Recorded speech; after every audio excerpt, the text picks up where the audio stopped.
these truths to be self-evident. That all men are created equal. As a member of Congress, I get to have a lot of really interesting people in the office, experts on what they're talking about. This is the podcast For insights into the issues. China, bioterrorism, Medicare for all, in-depth discussions. Breaking it down into simple terms. We hold these truths. with Dan Crenshaw. The Eagle has landed. Welcome back, folks. Special episode today, shorter one where I'm going to start posting some of the hearings that we do, give you an idea of what that 5 minutes of fame is like. You only get 5 minutes to question witnesses when they come in on any given subject. And so what I'll use these little episodes for is we'll go ahead and play the hearing. And then I'll add some additional explanations on top of that, and just to give you an idea of what we're talking about, why we disagree, where we disagree, and where to go from here. So this particular hearing was on the Clean Future Act. So this is the Democrats' I would say legislative agenda to implement the principles of the Green New Deal. But there's a lot of problems with it. I lay out some of them in this particular hearing. To have a listen. Thank you, Mr. Chairman. Thank you all for being here. Look, I want to focus on costs and benefits and trade-offs. Policymaking is about trade-offs, not necessarily solutions. And when you have a preferred solution in mind, well, there's a large incentive to exaggerate problems, exaggerate benefits associated with that solution, and diminish the costs associated with that. So there's a lot of things to cover here. I want to hit the transition of jobs, or the supposed transition of jobs. The reality is that this bill creates one job, and that is a director of a task force that would supposedly transition workers to green energy jobs. The problem is, and this has already been acknowledged in this hearing, that if there's no opportunity on the other end of that, well, these government programs never work. The Washington Post had to fact check John Kerry using Bureau of Labor Statistics data when John Kerry claimed that the fastest growing jobs in America, or some of them, were renewable energy jobs. Here's the thing, by percentage wise, that might be true, but in reality, when you actually look at the absolute numbers, it's only about 10,000 new jobs over the next 10 years.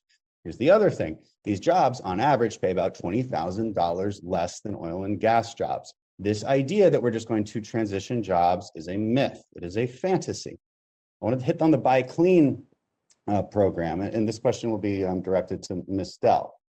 Just a quick question. If the plan was implemented perfectly, okay, we didn't lose any industry, let's say, which of course is quite the assumption, how much would we actually reduce carbon emissions?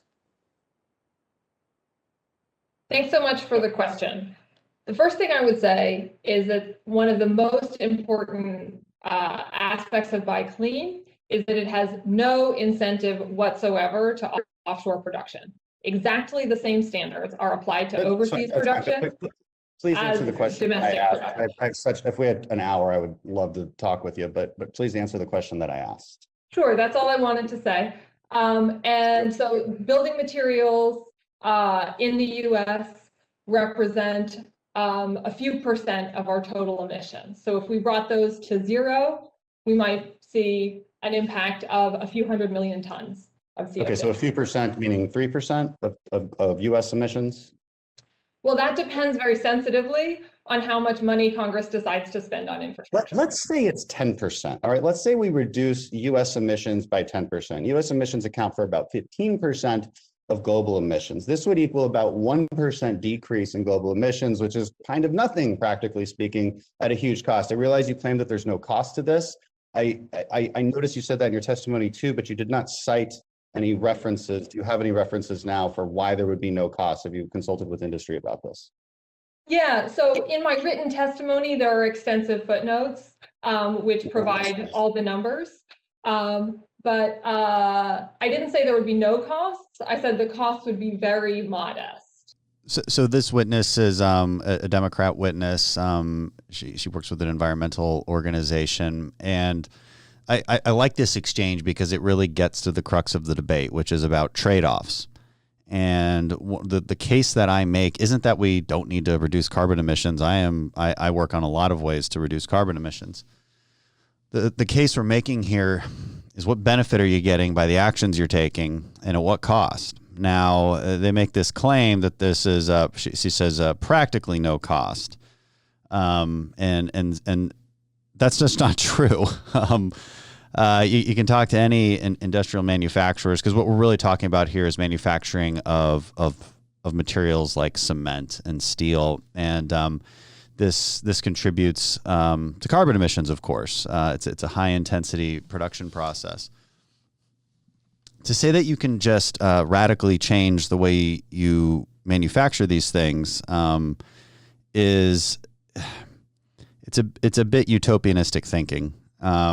It would certainly make us less competitive with other countries, and probably ensure that we have to then import these materials from abroad in order to stay competitive.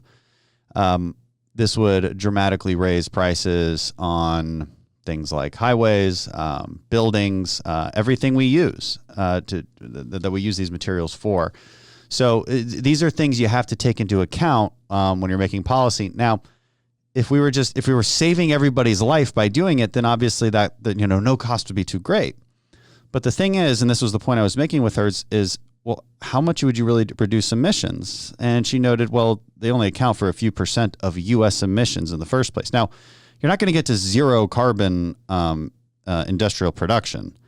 That was one point she made, but that's just, maybe if you offset it in other ways, which is how they get to that zero carbon number. But that's a very, very dramatic reduction. In reality, with some of the plans they're implementing, you might decrease emissions there by a few percentage points, as she noted. And I gave her, hey, what if it was 10 percentage points? What if it was actually much larger? Even then, you might reduce global emissions by 1% or less, which really has no effect on the climate. That's what we're getting at, right? It's a trade-off. What is the cost and what is the benefit? You tend to outsource jobs here. We're outsourcing production, and which, by the way, probably increases emissions vastly, because when you outsource that production, places like China, they're already manufacturing with higher emissions than we do. They just have less regulations in general, less labor regulations, less environmental regulations. So it's more than just U.S. jobs lost with that outsourcing. It's also an increase in emissions that occurs. This is the case we're always making when we talk about ceding energy dominance to Russia and Saudi Arabia. You can put our oil and gas industry out of business here and feel like you're doing something good for the environment, but the reality is global demand for oil and gas resources will still increases by about 25% over the next 20 years. Somebody's going to meet that demand, and it's going to be countries that operate their refineries and operate their production in a much less clean way than Americans do. People have to realize that the holistic approach here. You got to take everything into account. That's what I was pointing out in that particular clip. Let's move on to the next one. On plastic manufacturing, there's going to be a pause on new plants in the next 3 years. On this question, what benefits do we expect from doing that? Is the benefit directed towards emissions or plastics recycling? Are we afraid plastics are going in the ocean? What is the expected benefit? So I was not invited to testify on the plastics title of the bill. And does any other witness want to answer that question?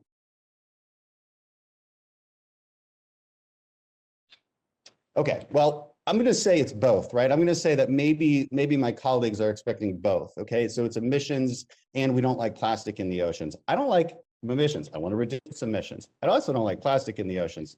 Here's the thing.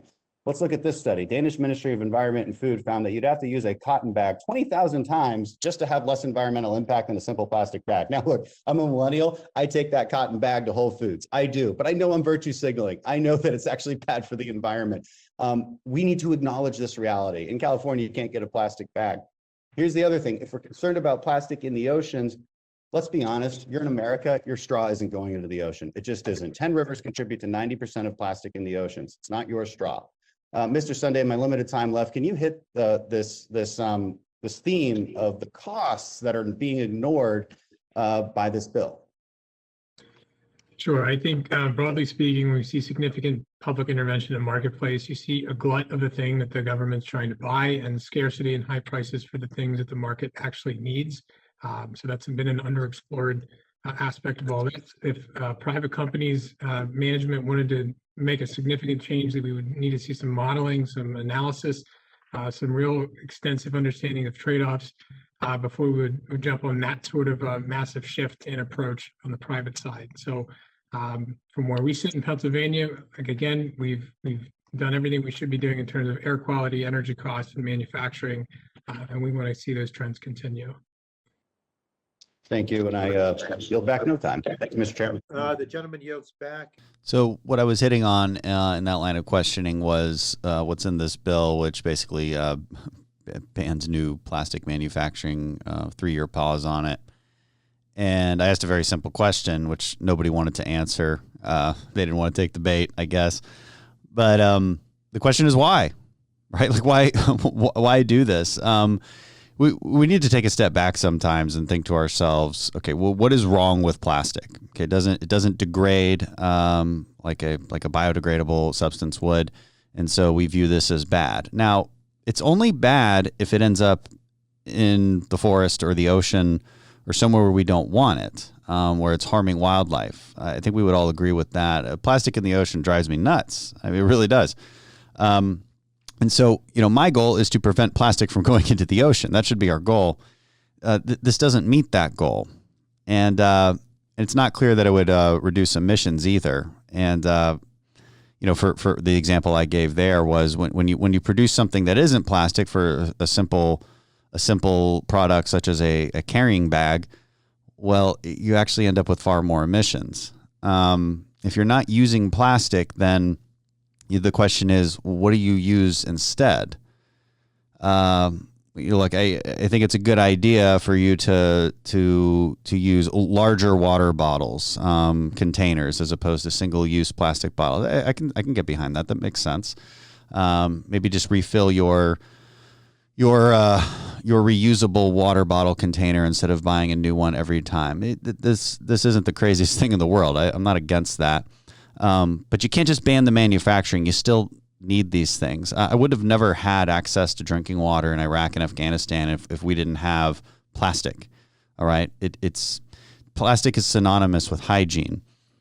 It's what has allowed many people to make it out of poverty, many medical devices to be made. Modern hospitals and medical devices are extremely reliant on plastic. And so what now? We're going to outsource that development to other countries and then have to import it.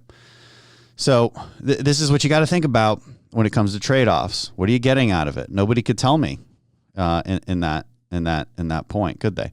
And at least they didn't want to debate me on it. So I want to break down how this actually works and how in America we manufacture plastic. And why this bill is a terrible idea. American Petroleum natural gas which is already heavily regulated for environmental concerns. It's shipped to the Houston Ship Channel, which is the world's largest petrochemical manufacturing facility. So this means American Petroleum is broken down and then made into plastic pellets. These pellets are exported all around the world. These factories are regulated by American safety regulations, American environmental regulations, and American labor laws. Additionally, because of the shale boom, America has become one of the cheapest producers of plastic. So we're producing cheap, clean, and fair trade plastic, and we're shipping it to other countries. For advanced materials like plastic medical devices, the production is actually done in the United States. But for basic plastic goods, your common toy that says made in China on the back, those plastic pellets, they're shipped from here to China, another country, and then they're shipped back for sale in the United States. That's how that works. This bill, in the name of reducing emissions, proposes to put a pause on all new plastic production. So what would that do? It would shift production of plastic to other countries who don't have the cleaner natural resources. China produces plastics with coal because they don't have natural gas. Other countries use naphtha oil, which is not as high quality as American natural gas, and ends up leading to poor quality products. So, again, for high quality things like biomedical devices, you're not going to want to use that. So shifting production of plastic to other countries, it just ends up increasing global emissions, doubles down on the cycle of human rights abuses, and hamstrings American leadership in clean manufacturing. And of course, again, quality is a concern. American natural gas-based plastic is recognized as a global standard in quality. So it's an honest question. Do we want our medical devices to use poor quality products? In the last year, we had a big problem because too much of our medical industry was being manufactured overseas. PPE, some kind of drugs, things like that. So, in a time where we want to be buying American and producing things here, we actually have to mean what we say. And these two ideas of simply feel good plastic ban and maintaining our leadership in clean quality plastic manufacturing, these two ideas are in conflict. And again, what are you looking for? What is the benefit that you're looking for? Nobody could seem to answer that. It actually looks like those supposed benefits would be made worse by outsourcing this. One unintended consequence of this also is that it would ban advanced recycling, because the Democrats' intent is to ban fossil fuels, whether intentionally or just based on ignorance on how much fossil fuels are used in everything that they own. This bill puts an end to advanced recycling. So Houston-based companies are innovating way ahead of this bill. They're relying upon one of the basic laws of thermodynamics. Energy cannot be created nor destroyed. It can only be transferred or changed into one form or another. So plastics are made with carbon, and carbon can be broken down again into other resources. We have people turning plastic into new forms of energy, but that's banned under this bill as well. Local company Huntsman, for instance, I don't know if you remember Peter Huntsman on the podcast, they take in plastic bottles and they make insulation out of it. So there's so many. There's also waste reformation, transformation technologies out there where you literally create energy based off of waste, and they can pretty much use anything. So this bill is just poorly written. It contradicts itself. Section 911 of the bill that sets requirements for how much recycled plastic has to be in a product, but Section 902 and 903, which make it harder for there to even be recycled plastic in products. It's really irresponsible policymaking, to be honest. Another contradiction, which I didn't get a chance to point out in the hearing, was, or maybe it was a different hearing. I get them all mixed up, but a big part of the Democrats' plan for infrastructure is building out broadband. Republicans agree with that. Of course, we have totally different ways on how we think the most efficient way is to do it. But it's worth pointing out that the Democrats want to spend another $100 billion on laying down fiber optic cable to every home in America. That which is probably an inefficient way to get everybody broadband, but that's part of their plan. But here's the thing: you have to have plastic in the fiber optic cable to make it work. So again, very contradicting policy. Which is it? Do you want millions of miles worth of fiber optic cable, or do you want to ban plastic? Which one is it? It just doesn't work. Another huge part of the Clean Future Plan is a massive amount of money for renewable energy. The total on this bill is about $565 billion. There's elements of the bill that say 40% of the funds associated with renewables must be used to benefit environmental justice communities. Whatever that means. And look, they use this word a lot, environmental justice. I like to counter that with talking about energy justice. In a 100% renewable electrified grid, you don't have any energy justice because you have no reliability. You're investing tens of millions, billions of dollars into inherently unreliable energy. Time after time, we've seen this not work. Doesn't work in Germany, where they've spent, depends on the estimate you're looking at. Some say trillions, sometimes it's 600 billion, but they had their own form of a Green New Deal. It resulted in higher emissions per capita, and they end up importing natural gas from Russia to maintain the energy needs that they have. So, look, this stuff doesn't work. You've heard me talk a lot about the issues on the Texas grid. And one of the big problems we have is an underinvestment in baseload energy. That's gas, coal, and nuclear. And the more you invest in wind turbines, even though it's a good investment, because there's a federal tax credit that's very lucrative, and we have a pricing structure at ERCOT here in Texas that does benefit renewables over more reliable baseload energy. So it'll continue to be a good investment, but listen, you're always going to have to be able to power your entire grid off of or on demand. And wind is never on demand. The sun is never on demand. We could talk about having enough battery power to store the energy when it's blowing, and then use that energy when it's needed. But look, that's about 4 to 6 hours of energy. in modern batteries. Batteries do have a physical limit. They're not going to get that much better. It's not like microchips that just keep doubling in size every year. The same rules don't apply.